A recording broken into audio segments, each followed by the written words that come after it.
In this lecture, we'll do a quick review of some of the major features of interfaces and inheritance, and we'll just make some other side observations that will be hopefully somewhat illuminating. We'll start with a quick review of an important idea that we've seen for quite a while now, and that idea is encapsulation as a crucial feature of object-oriented design, and essentially just means that a single object has both data and behaviors that are all wrapped together into one entity. That is what an object is, and it's specified by a class as we define it. Just to review interfaces from a few lectures ago, big ideas that you were to take away: Java interfaces have a name, and they have a list of method headers. That's really all there is to an interface. It's a list and a bunch of stubs. There's no implementation code. You can have more than one class implement a single interface. So more than one class can be a pen. That was our crucial example. More than one class can be a shape. It's important to note that if a variable is declared to be of an interface type, then we can associate that variable with an object of any class that implements that interface. Again, this is the example here is if you make a pen variable, you can point a pen variable at a standard pen object, or a wiggle pen object, or a rainbow pen object. You can point it at any class that implements that interface. And finally, if one class implements an interface, then all of its subclasses also do as well. They inherit that contract, that relationship. So as an example, if you made a new class called thick standard pen, it's the same thing as a standard pen. It inherits everything from standard pen, except it's just a thicker mark. Then we can point a pen variable at a thick standard pen, because thick standard pen inherits the implementation of the pen interface through its superclass standard pen. Okay, coming back to this massive idea of inheritance, one of the big takeaways was that a subclass can use any of the properties and any of the methods of a superclass, and it can add its own functionality. So it can use those inherited methods and variables as they are, or it can modify them. It can leave it as it is, or it can change them in whatever way it sees fit. Coming back to the idea of polymorphism, let's remember a method can do different things based on the object it's acting on. So even if I call the same method, that method can behave differently because it takes many different shapes based on the different class that it's defined in. This is a feature that we often use when we're working with abstract superclasses. Abstract classes are a way that we often bundle characteristics that a bunch of classes will have in common, but if we would never need to instantiate that particular type of object. So, an example of this as well, you can make an animal abstract class. You'd never have just an animal. You'd always have some type of animal. You'd have a canine or a feline or something like that. Maybe you make a person abstract class because you never have just a person. You have a type of person, a student or a teacher or a child or an adult or something like that.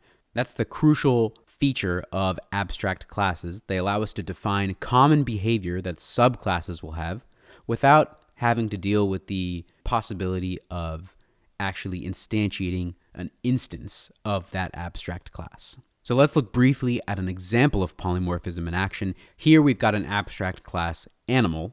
Animal's got one instance variable name, it's got a constructor, it's got a getName method, and it's got a method called speak. That method is abstract. So you can see here in this abstract class animal, speak is not implemented. Speak is an abstract method, but in subclasses, which are not abstract, it actually will have to be implemented.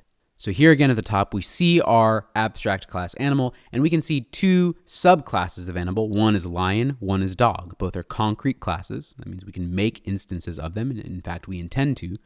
And we can see here, we inherit the name instance variable, but we also add a Boolean value called isMale for the lion, and we also add a Boolean value called neutered for a dog. That's new functionality that we're adding. Now we can see here their constructors behave predictably, and we have getters for the new Boolean variables that we added in dog and in lion. But we've also implemented the actual abstract method speak, which was declared in the abstract class animal. And we can see we've implemented it in two different ways. A lion says roar, and a dog says woof. Okay, so even it's the same method, and it's inherited from the abstract class animal, but this is polymorphism in action. That command, speak, based on a different animal object, is going to ultimately do something different. So as an example, if I make a new dog instance and a new lion instance, and I point animal variables at them, well look, speak is an animal method. So when I call speak, it's going to look for the correct version of speak to call, in this case for the dog or for the lion, and it'll call that version. So though we're using the same method, two different things are going to happen, roar or wolf. So this brings us to an interesting discussion. Whenever you call a method, whenever you send a message to an object, Java's going to look for the matching method. And it's going to start looking for this in that particular object's class. And if necessary, it's going to move up the class hierarchy as far as it needs to go. So if you think back to our example with all the shapes, if you recall, move was a method that was defined in the abstract shape class, and both circle and rect inherit that method. They don't have their own implementations of move. They don't override the move method. They inherit it directly from abstract shape. So when we send the move message, or when we call the move method to a circle or a rect, the move method in abstract shape is the one that's activated, because there's no move method in either circle or rect. Now, on the other hand, if I call the stretch by method, Java's going to use the corresponding method in the circle class, right? If I use it on a circle. And here's a slightly more nuanced example. If I call the toString method on a circle, well, look, we're actually going to start executing in the circle class. You can see in this top version of the method, the circle class's toString version. But then when we get to this part of the implementation where we call super.toString, we're actually going to temporarily transfer to the superclass. And we're going to end up calling abstract shapes toString method, which will run. And when that returns, we'll end up back here. We'll bounce back into circles toString method, and that's where we finish up. Now here's a quirky thing that happens in the toString method of abstract shape. It calls the area method. So the question is, which version of the area method will be called? Will we call the abstract shape version of the method because we're in the abstract shapes version of toString, or will it call the circle objects version of area because we're using a circle object? Now, if you think about it, the answer sort of makes sense.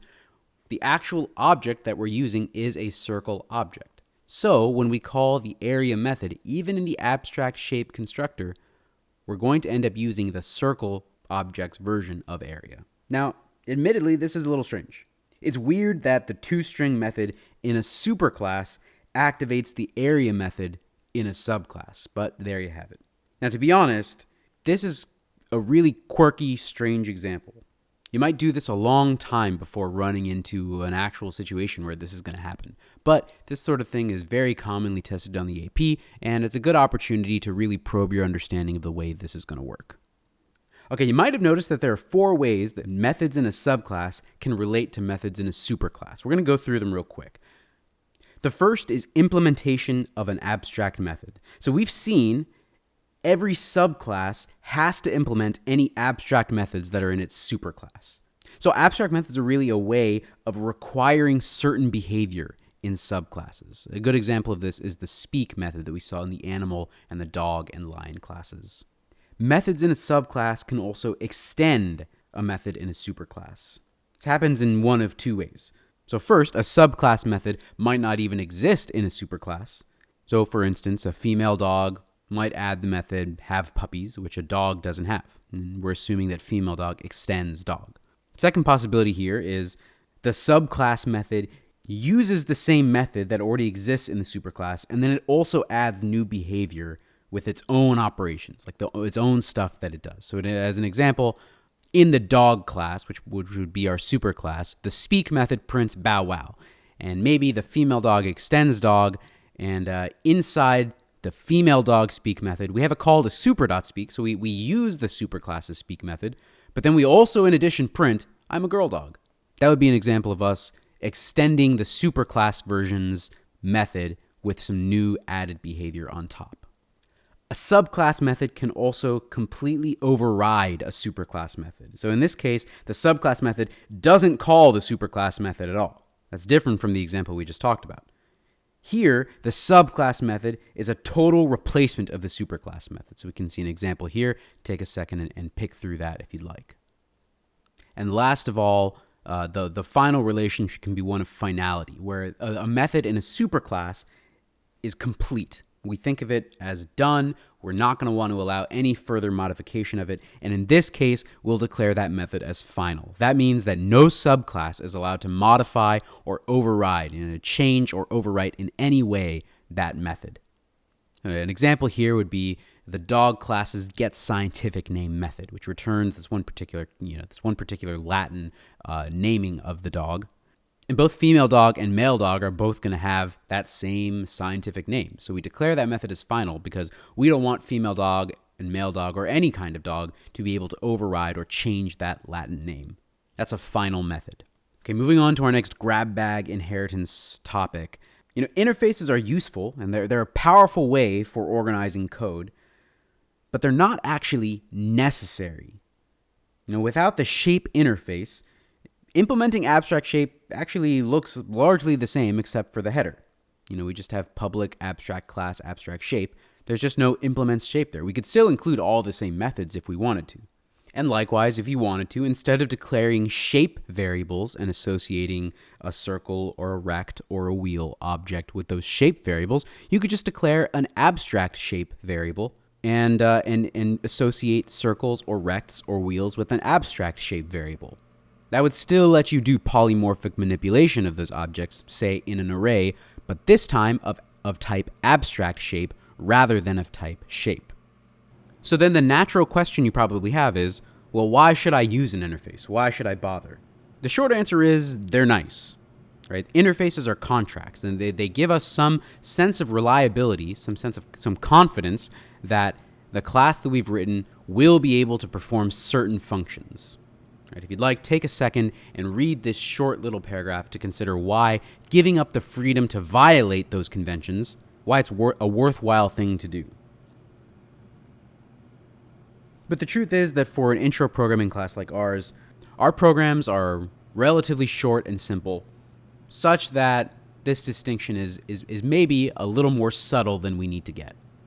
Once you get out there to your internship at Microsoft or at a startup or whatever application you're doing in college or beyond, big idea is interfaces organize behavior, abstract classes maximize code reuse. Those are the two sort of distinct specialties of these hierarchical inheritance structures. If you'd like to explore this topic a little more, I've got some textbooks on design I can point you to, but for now, I'll have you take my word for it at that. Okay, last chunk for the day, arguably the most important. I want to just briefly highlight the 3 different ways that classes can relate to each other. Okay, the first is that an object in one class can call a method or use an object of another class. So as an example of this, a circle object, it sends a message, it calls a method of the standard pen object to draw the shape, to draw itself.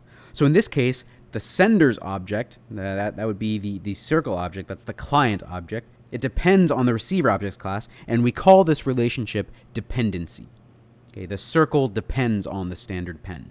Second example, an object of one class can contain objects of another class as sort of structural components.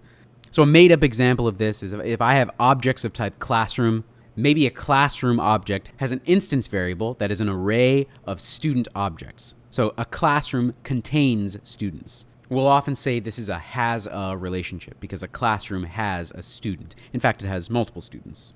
You could also think of this as an aggregation relationship.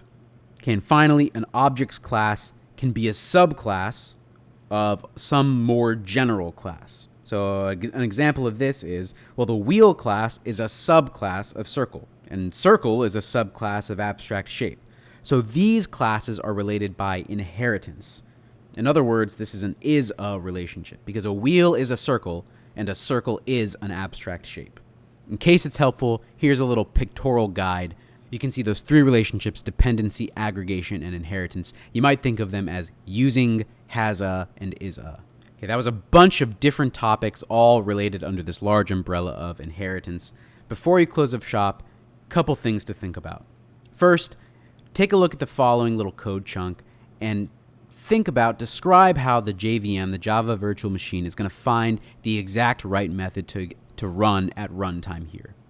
Okay, try to decide what's going to happen when we do this. Second, I want you to come up with one example of dependency, aggregation, and inheritance, those 3 relationships among classes. Come up with 3 examples of them. Okay, you can make up the classes. You don't have to write code or anything. You're just thinking at a higher level, at a conceptual level about what classes might have these three types of relationships. Just describe them. That's it for today. This is a whole bunch of topics, but these are sort of nuanced ideas, and it's good to get exposed to them.